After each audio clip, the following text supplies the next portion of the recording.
Alright, lesson just for 7th and 8th graders about commas for dates, addresses, and letters.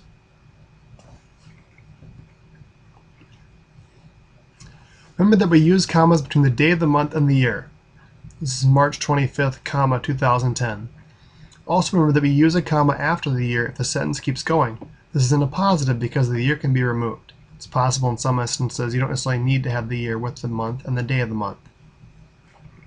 Similarly, we need to have a comma between the city and the state. Also, if you're dealing with other countries, it might be city, state, province, or we might have city, comma, state, comma, and country following it, depending on the use. Similar to years, we also need to have a comma after the state if a sentence keeps going. It's in a positive because the state can be removed depending on the sentence you're using. The example I usually give is Burnsville, Minnesota, is my hometown. If I don't have the comma after Minnesota, what I'm basically saying in the sentence Burnsville, Minnesota is my hometown, basically that looks like I'm talking to someone whose name is Burnsville, and I'm telling that person from Burnsville, whose name is Burnsville, that Minnesota is my hometown. It doesn't make sense on several fronts. However, for some people I can just say Burnsville is my hometown because they're from this area, in which case they can take out the Minnesota and my audience understands just fine. Again, between commas you can take it out.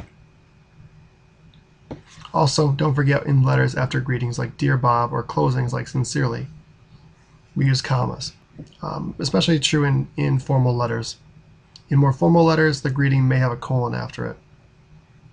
Examples. Dear Cecily, today's April 14th, 1898. I have missed you terribly. London, England is so far from my country estate in Shropshire, Scotland.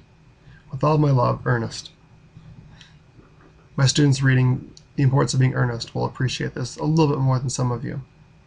So where do we add commas? Well, start with the greeting. We need a comma after that. Well, it's true sometimes we have the word today, comma, like other things in a sentence. It's not just an opening word, it's actually a simple subject, so we need to open a comma there. However, we have a comma after the 14. The period wipes out the comma we have to have because the sentence ends there. Nothing in a second sentence requires a comma. London, England, don't forget the second one after that, is so far from my country estate in Shropshire, Scotland. With all my love, Ernest.